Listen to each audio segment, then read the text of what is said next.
कौन सा चैप्टर था?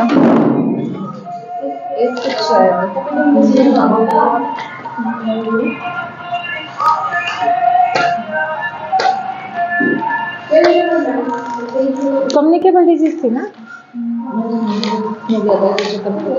ये तो यहाँ तक हो गया था।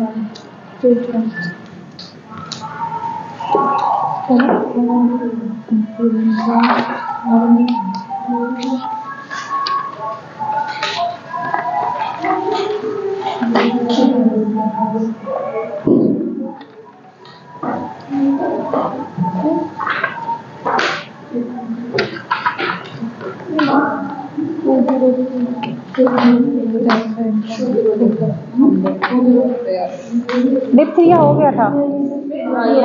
डिप्थीरिया हो गया था ना? स्पूफिंग कफ को छोड़ो आप। एक्यूट रेस्पिरेटरी इन्फेक्शन 204 पेज पे मिल गया। Acute respiratory infection. Acute means अचानक से जो अटैक करता है, ठीक है। रेस्पिरेटरी मीन्स सांस से लेने से रिलेटेड, यानी कि हमारे लंग्स की डिजीज आएगी इसके अंदर, ठीक है। Infection of the respiratory tract are perfect the most common human alignment, यानी कि जो हमारे रेस्पिरेटरी ट्रैक्ट को इन्फेक्टेड कर दे, ह्यूमन के जो लंग्स होते हैं उनको अफेक्टेड कर दे।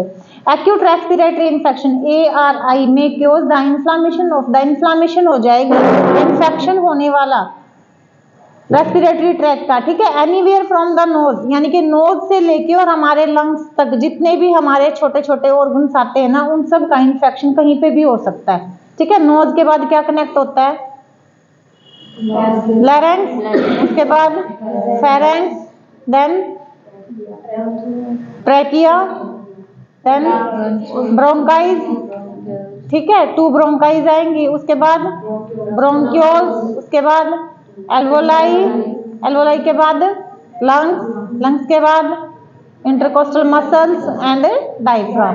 ये हमारा क्या है? रेस्पिरेटरी ट्रैक हम इसको बोलते हैं। इनमें से किसी भी का भी इन्फ्लामेशन हो जाएगी, उसके इन्फेक्शन हो जाएगा उनके अंदर, ठीक है।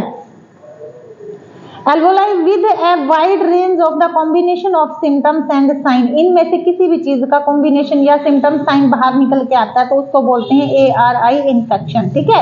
ARI is often classified by the classical syndrome depending on the site of the infection.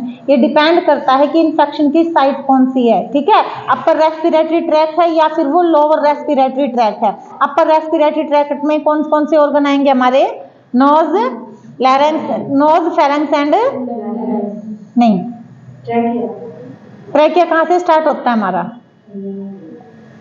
Trachea lower respiratory से स्टार्ट होता है। अपर में आएगा नोज, लैरेंक्स एंड फेरेंक्स, ठीक है। उसके बाद लोअर रेस्पिरेटरी हमारा ट्रैकिया से स्टार्ट हो जाता है। तो साइट के ऊपर डिपेंड करता है कि इन्फेक्शन कौन से ऑर्गन में कौन सी साइट पे हुआ है। क्लियर है? Syndrome depend on the site of the infection and the referred to as ARI of upper respiratory or the lower respiratory tract, ये मैंने आपको बता दिया है, ठीक है।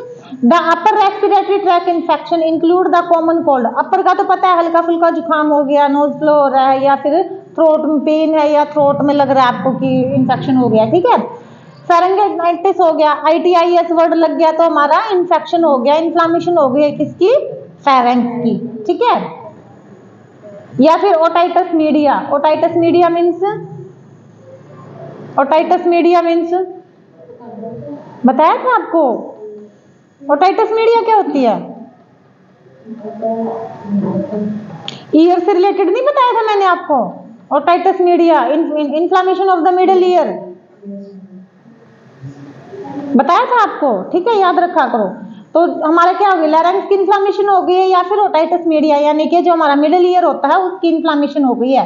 The lower respiratory tract infection include the, lower respiratory tract में किस किस चीज को इंक्लूड करेंगे? एपिग्लोटिस की इन्फ्लामेशन हो जाना, लैरेंक्स की इन्फ्लामेशन हो जाएगी, या फिर लैरिंगोट्रैकेटाइटिस, लैरेंक्स के साथ साथ हमारा ट्रैकिया भी इन्फेक्टेड हो गया है, या फिर ब्रोंकाइटिस, ब्रोंकाइल्स जो होती है हमारी उसकी इन्फ्लामेशन हो गई है, ठीक है। या फिर पेशेंट को निमोनिया, निमोनिया मतलब हमारा जो पूरा लंग्स होता है वो पूरा अफेक्टेड हो गया है, ठीक है। इसमें सारा किस में आ जाएगा, ये हमारा रेस्पिरेटरी ट्रैक इन्फेक्शन में। पहले तो आपको ऑर्गन्स का पता होना चाहिए कि रेस्पिरेटरी ट्रैक के अंदर हमारे कौन कौन सा पार्ट इंक्लूड होता है। उसके बाद हम अपर एंड लोअर 2 पार्ट में इसको डिवाइड करेंगे। उसके बाद अगर हमारा अपर रेस्पिरेटरी ट्रैक है, कॉमन कोल्ड है, या फिर हल्की फुल्की हमारी इन्फ्लामेशन हो गई है फेरेंस की, तो ये इंक्लूड होता है हमारा किसके अंदर, अपर रेस्पिरेटरी ट्रैक के अंदर। समझ गए। अब लोअर रेस्पिरेटरी ट्रैक में क्या आएगा, ट्रैकिया, ब्रोंकाई, ब्रोंक्योल, एल्वोलाई, और उसके बाद हमारा कंप्लीट निमोनिया या अस्थमा, जो कि हमारा पूरा कंप्लीट हमारा क्या हो जाएगा, अफेक्टेड पार्ट हो जाएगा। निमोनिया हाँ छोटे बच्चों को होता है सबसे ज्यादा। कफिंग होगी, फीवर होगा, ठीक है, डिस्पीनिया हो जाएगा, ब्रीदिंग हो जाएगी डिफिकल्टी उसकी, क्राई करेगा बच्चा, फीडिंग को अवॉइड करेगा, ये सारे साइन सिम्टम आते हैं। एक्सेसिव कफ का प्रोडक्शन होना, मेनली जो होता है एक्सेसिव कफ का प्रोडक्शन होना हो जाएगा। प्रोटेक्शन देनी पड़ती है बेबी को। नहीं, विदाउट डॉक्टर के प्रिस्क्रिप्शन के आप टैबलेट नहीं दे सकते, लेकिन बच्चे को आप प्रिकॉशंस दे सकते हो। आप प्रिकॉशन दे के हम उसको अवॉइड कर सकते हैं। कॉमनली 5 ईयर्स ही होता है। अगर उसको बचपन में बोलते निमोनिया बिगड़ गया है, कंटिन्यू उसको ट्रीट नहीं करवाया हमने, इग्नोर किया है, तो ये पूरी लाइफ टाइम भी चलता है, आगे जाके अस्थमा में कन्वर्ट हो जाएगा फिर। क्लियर है। एपिडेमियोलॉजी फैक्टर क्या आएंगे इसके, फर्स्ट है इसका agent, the microbial agent that chaos acute respiratory, हाँ नहीं कोई बात नहीं, साइलेंट करो उसको। The microbial agent that chaos acute respiratory, अचानक से कोई भी माइक्रोबाइल एजेंट हमारे रेस्पिरेटरी ट्रैक को इन्फेक्शन क्रिएट कर दे। इसमें कौन कौन सा इंक्लूड होता है, बैक्टीरिया आएगा और वायरस, दोनों ही इंक्लूड होते हैं, bacteria and virus. The bacteria involve करता है chaos in the only minority of infected person, minority मतलब जो हल्की फुल्की बीमारी होती है ना उसको अफेक्टेड करेगा, लेकिन जो वायरल इन्फेक्शन होता है वो डीपली इन्फेक्टेड करता है पर्सन को। Bacteria usually chaos the, bacteria किस चीज को क्योज करेगा, इन्फ्लामेशन हो जाएगी एपिग्लोटिस की, क्रॉप ब्रोंकाइल की इन्फ्लामेशन हो जाना, या फिर निमोनिया हो जाना। और जो वायरल इन्फेक्शन होता है in the found in the association with the ARI are numerous, अलग अलग टाइप के न्यूमरस में प्रेजेंट होता है ये। They are the primary cause of great majority, सबसे पहला मेजर रोल निकल के आता है हमारा किसका, रेस्पिरेटरी इलनेस का। किसकी वजह से, वायरस की वजह से, वायरल से होने वाला इन्फेक्शन जो होता है, ठीक है। फर्स्ट है इसके, सेकंड आएगा इसका होस्ट फैक्टर क्या है, अपर रेस्पिरेटरी ट्रैक का होस्ट फैक्टर आएगा कॉमन कोल्ड, हल्का फुल्का पहले हमें पता चलता है कि थोड़ी सी कफ हो गई है या फिर नोज फ्लो हो रहा है, ठीक है, कॉमन कोल्ड जिसको हम बोल सकते हैं। सेकेंडली आता है फेरेंस की इन्फ्लामेशन हो जाना, एंड सेवरल टाइम, और बहुत बार देखने को मिलता है ये बच्चों में, और उसके बाद ये अडल्ट में भी कन्वर्ट हो जाता है, ठीक है। अगर उसको ट्रीट ना करवाया जाए तो उसके बाद ये डिजीज क्या हो जाएगी, स्प्रेड हो जाएगी। रेट फॉर द, इसको छोड़ो आप, थर्ड में आ जाएगा मोड ऑफ ट्रांसमिशन, फैलने का तरीका क्या है इसका, मोड ऑफ ट्रांसमिशन क्या आ जाएगा, किसकी वजह से होती है रेस्पिरेटरी ट्रैक इन्फेक्शन, किसकी वजह से होता है, RI इन्फेक्शन अगर हो रहा है तो किसकी वजह से हो रहा है,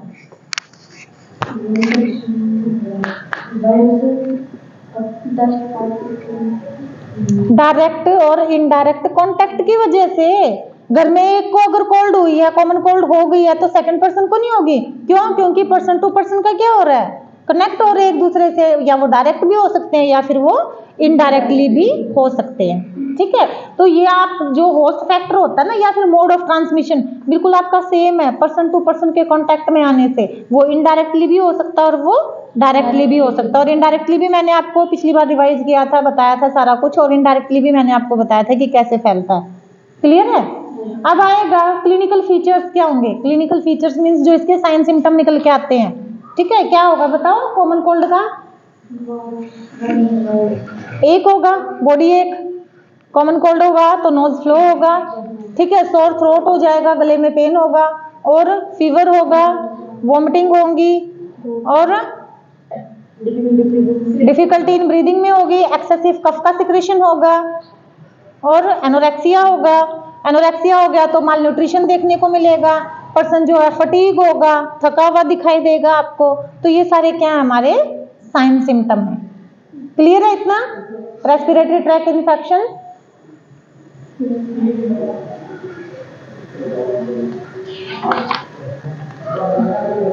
नेक्स्ट कौन सा आएगा इसमें,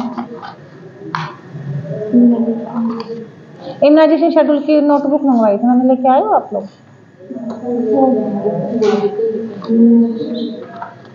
कंट्रोल नहीं करा।